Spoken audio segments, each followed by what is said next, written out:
불륜에 대한 단죄. 사실은 여러분 가운데에서 불륜이 저질러진다는 소문이 들립니다. 이교도인들에게서도 볼 수 없는 그런 불륜입니다. 곧 자기 아버지의 아내를 데리고 산다는 것입니다. 그런데도 여러분은 여전히 우쭐거립니다. 여러분은 오히려 슬퍼하며 그러한 일을 저지른 자를 여러분 가운데에서 제거해야 하지 않겠습니까? 나는 비록 몸으로는 떨어져 있지만 영으로는 여러분과 함께 있습니다. 그래서 내가 여러분과 함께 있다는 것과 다름없이 그러한 짓을 한 자에게는 벌써 판결을 내렸습니다. 우리 주 예수님의 이름으로 그렇게 하였습니다.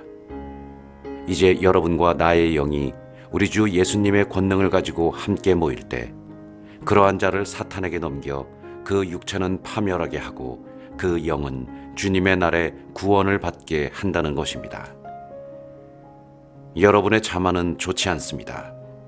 적은 누룩이 온 반죽을 부풀린다는 것을 모릅니까? 묵은 누룩을 깨끗이 치우고 새 반죽이 되십시오. 여러분은 누룩 없는 빵입니다. 우리의 파스카 양이신 그리스도께서 희생되셨기 때문입니다.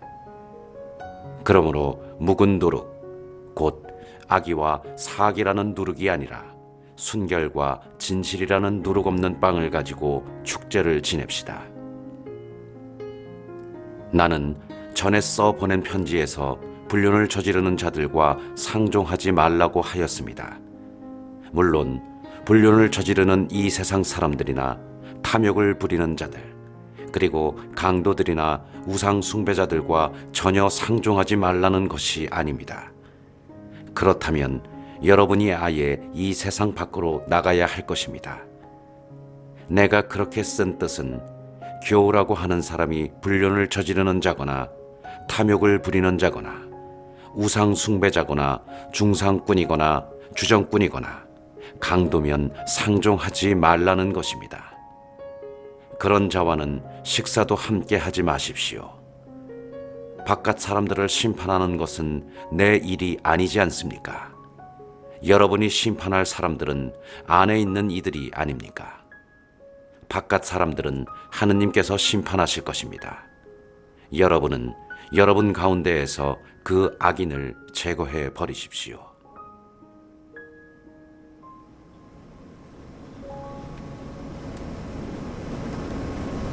교우끼리의 송사. 여러분 가운데 누가 다른 사람과 문제가 있을 때 어찌 성도들에게 가지 않고 이교도들에게 가서 심판을 받으려고 한다는 말입니까? 여러분은 성도들이 이 세상을 심판하리라는 것을 모릅니까? 세상이 여러분에게 심판을 받아야 할 터인데 여러분은 아주 사소한 송사도 처리할 능력이 없다는 말입니까? 우리가 천사들을 심판하리라는 것을 모릅니까? 하물며 일상의 일이야 더 말할 나위가 없지 않습니까? 그런데 이런 일상의 송사가 일어날 경우에도 여러분은 교회에서 업신여기는 자들을 재판관으로 앉힌다는 말입니까? 나는 여러분을 부끄럽게 하려고 이 말을 합니다. 여러분 가운데에는 형제들 사이에서 시비를 가려줄 만큼 지혜로운 이가 하나도 없습니까? 그래서 형제가 형제에게, 그것도 불신자들 앞에서 재판을 겁니까? 그러므로 여러분이 서로 고소한다는 것부터가 이미 그릇된 일입니다. 왜 차라리 불의를 그냥 받아들이지 않습니까? 왜 차라리 그냥 속아주지 않습니까? 여러분은 도리어 스스로 불의를 저지르고 또 속입니다. 그것도 형제들을 말입니다. 불의한 자들은 하느님의 나라를 차지하지 못하리라는 것을 모릅니까? 착각하지 마십시오. 불륜을 저지르는 자도 우상 숭배자도 간음하는 자도 남창도 비역하는 자도 도둑도 탐욕을 부리는 자도 주정꾼도 중상꾼도 강도도 하느님의 나라를 차지하지 못합니다. 여러분 가운데에도 이런 자들이 덜어 있습니다. 그러나 여러분은 주 예수 그리스도의 이름과 우리 하느님의 영으로 깨끗이 씻겼습니다. 그리고 거룩하게 되었고 또 의롭게 되었습니다. 불륜과 그리스도인의 자유. 나에게는 모든 것이 허용된다. 하지만 모든 것이 유익하지는 않습니다. 나에게는 모든 것이 허용됩니다. 그러나 나는 아무것도 나를 좌우하지 못하게 하겠습니다. 음식은 배를 위하여 있고 배는 음식을 위하여 있다. 하지만 하느님께서는 이것도 저것도 다 없애버리실 것입니다. 몸은 불륜이 아니라 주님을 위하여 있습니다. 그리고 몸을 위해 주시는 분은 주님이십니다. 하느님께서 주님을 다시 일으키셨으니 우리도 당신의 힘으로 다시 일으키실 것입니다. 여러분의 몸이 그리스도의 지체라는 것을 모릅니까? 그런데 그리스도의 지체를 떼어다가 탕녀의 지체로 만들 수 있겠습니까? 결코 그럴 수 없습니다. 아니면 탕녀와 결합하는 자는 그와 한 몸이 된다는 것을 모릅니까? 둘이 한 몸이 된다 하는 말씀이 있습니다. 그러나 주님과 결합하는 이는 그분과 한 영이 됩니다. 불륜을 멀리 하십시오. 사람이 짓는 다른 모든 죄는 몸 밖에서 이루어지지만 불륜을 저지르는 자는 자기 몸에 죄를 짓는 것입니다. 여러분의 몸이 여러분 안에 계시는 성령의 성전임을 모릅니까? 그 성령을 여러분이 하느님에게서 받았고 또 여러분은 여러분 자신의 것이 아님을 모릅니까? 하느님께서 값을 치르고 여러분을 속량해 주셨습니다. 그러니 여러분의 몸으로 하느님을 영광스럽게 하십시오.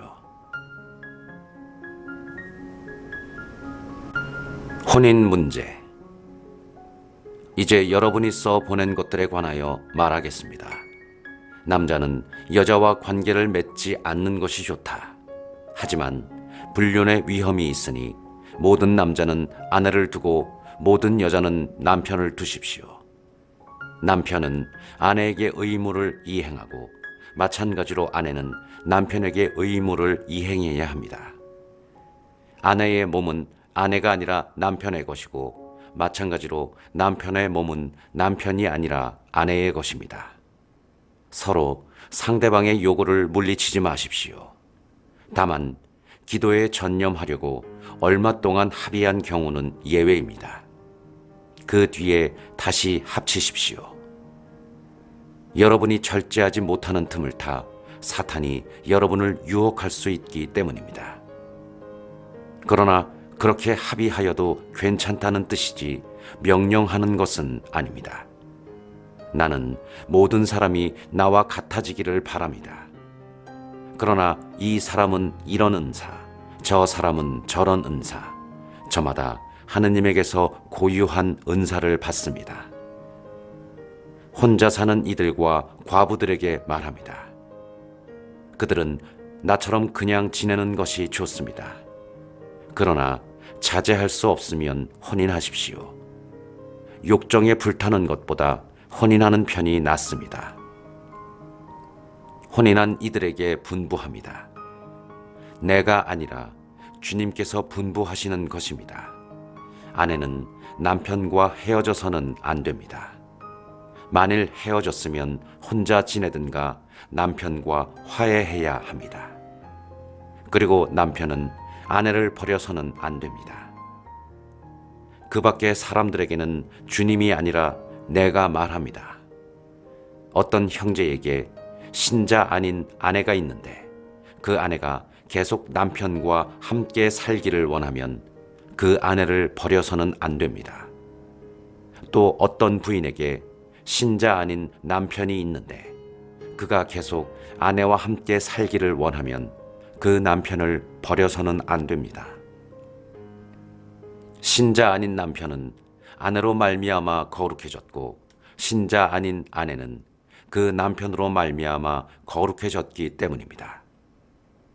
그렇지 않으면 여러분의 자녀도 더러울 터이지만 사실은 그들도 거룩합니다. 그러나 신자 아닌 쪽에서 헤어지겠다면 헤어지십시오. 그러한 경우에는 형제나 자매가 속박을 받지 않습니다. 하느님께서는 여러분을 평화롭게 살라고 부르셨습니다. 아내 된 이여, 그대가 남편을 구원할 수 있을지 혹시 압니까? 그리고 남편 된 이여, 그대가 아내를 구원할 수 있을지 혹시 압니까? 주님께서 정해주신 삶. 아무튼 주님께서 각자에게 정해주신 대로 하느님께서 각자를 부르셨을 때의 상태대로 살아가십시오. 이것이 내가 모든 교회에 내리는 지시입니다.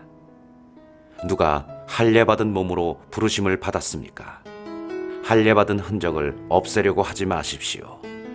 누가 할례받지 않은 몸으로 부르심을 받았습니까? 할례를 받으려고 하지 마십시오. 할례를 받았느냐 받지 않았느냐는 대수롭지 않습니다. 하느님의 계명을 지키는 일만이 중요합니다. 저마다 부르심을 받았을 때의 상태대로 지내십시오. 그대가 부르심을 받았을 때의 종이었습니까? 그것에 마음을 쓰지 마십시오. 자유인이 될 수 있다 하여도 오히려 지금의 상태를 잘 이용하십시오. 주님 안에서 부르심을 받은 종은 이미 주님 안에서 해방된 자유인입니다. 마찬가지로 부르심을 받은 자유인은 그리스도의 종입니다. 하느님께서 값을 치르고 여러분을 속량해 주셨습니다. 사람의 종이 되지 마십시오. 형제 여러분, 저마다 부르심을 받았을 때의 상태대로 하느님과 함께 지내십시오. 혼인과 미혼. 미혼자들에게 관해서는 내가 주님의 명령을 받은 바가 없습니다. 그러나 주님의 자비를 입어 믿을 만한 사람이 된 자로서 의견을 내놓습니다. 현재의 재난 때문에 지금 그대로 있는 것이 사람에게 좋다고 나는 생각합니다. 그대는 아내에게 매여 있습니까? 갈라서려고 하지 마십시오. 그대는 아내와 갈라졌습니까? 아내를 얻으려고 하지 마십시오. 그러나 그대가 혼인하더라도 죄를 짓는 것은 아닙니다. 또 처녀가 혼인하더라도 죄를 짓는 것은 아닙니다. 그러나 그렇게 혼인하는 이들은 현세의 고통을 겪을 것입니다. 나는 여러분이 그것을 면하게 하고 싶습니다. 형제 여러분, 내가 말하려는 것은 이것입니다. 때가 얼마 남지 않았습니다. 이제부터 아내가 있는 사람은 아내가 없는 사람처럼, 우는 사람은 울지 않는 사람처럼, 기뻐하는 사람은 기뻐하지 않는 사람처럼, 물건을 산 사람은 그것을 가지고 있지 않은 사람처럼, 세상을 이용하는 사람은 이용하지 않는 사람처럼 사십시오. 이 세상의 형체가 사라지고 있기 때문입니다. 나는 여러분이 걱정 없이 살기를 바랍니다. 혼인하지 않은 남자는 어떻게 하면 주님을 기쁘게 해드릴 수 있을까 하고 주님의 일을 걱정합니다.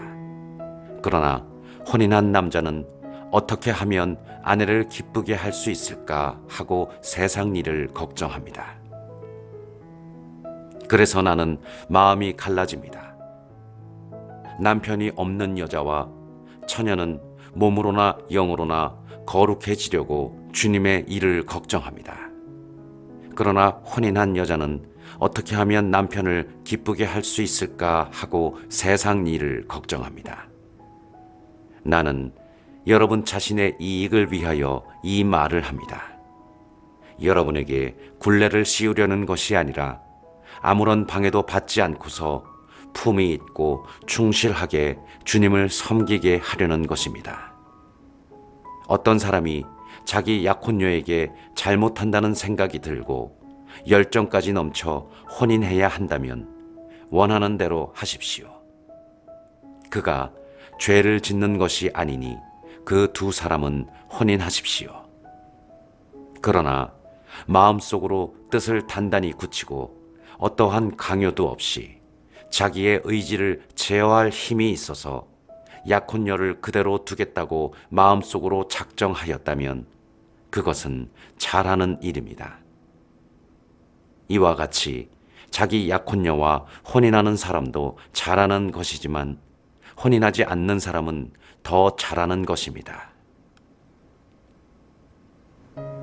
과부의 재혼. 아내는 남편이 살아있는 동안 남편에게 매여 있습니다. 그러나 남편이 죽으면 자기가 원하는 남자와 혼인할 자유가 있습니다. 다만 그 일은 주님 안에서 이루어져야 합니다. 그러나 내 의견으로는 과부도 그대로 지내는 것이 더 행복합니다. 나 역시 하느님의 영을 모시고 있다고 생각합니다.